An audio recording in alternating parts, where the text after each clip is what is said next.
take a look at these two paintings by Egon Schiele.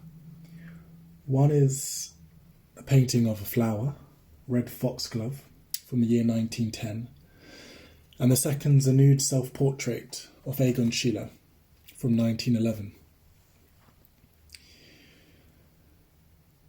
What do you see in terms of similarities between these two paintings? I've just been reading a passage in a book from the Albertina on Egon Schiele, and in this passage it's talking about Egon Schiele's profound love for nature. Egon Schiele revered nature, loved nature, and it was for him an extremely important part of his understanding of life and art. And the thing that I'm looking at in these two images, these two paintings by Egon Schiele, is the white halo-like illumination around the figures. So in the nude self-portrait, you see this almost astral white light in which Schiele is surrounded. And in the red foxglove painting, you also have this white spectral light encasing the flower buds at the top and the bottom. It can't be underestimated, Schiele's love of nature. There's this,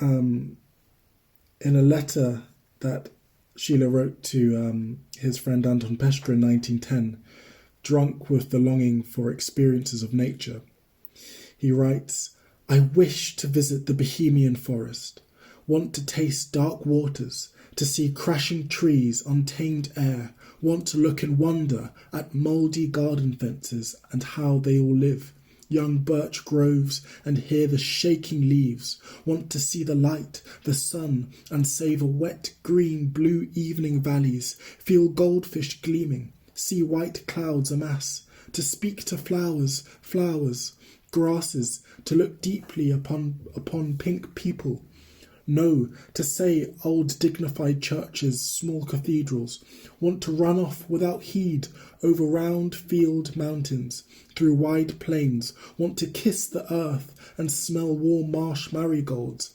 Then I will give shape with beauty, colourful fields.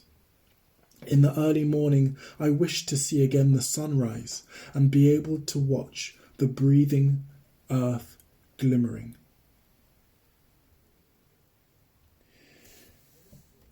It's really no understatement to say that Schiele saw the human likeness of flowers, and therefore it's no coincidence that Schiele's depicted this painting, the red foxglove,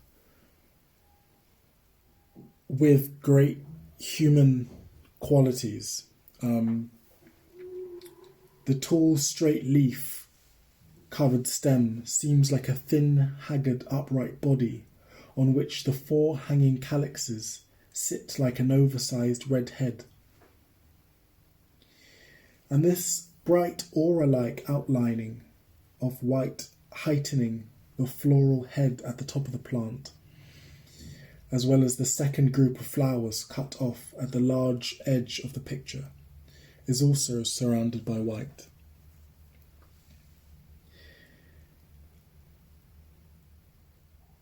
I'm not sure if I have a particular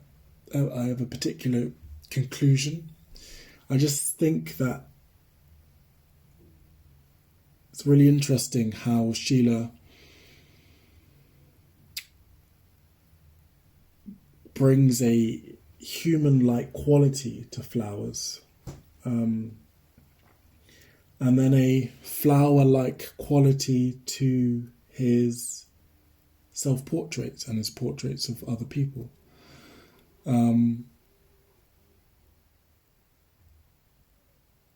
It's just a hugely important thing to Schiele's short-lived but prolific life, that he really was obsessive about understanding human experience, this process of birth and decay, life and death, and the process between the two, the fluctuations. So that's a little thought that I've just been reflecting upon this evening while flicking through a book on Egon Schiele. His love of nature and flowers, and the effects that it had even on works that are not of flowers but still have that kind of flower-like quality.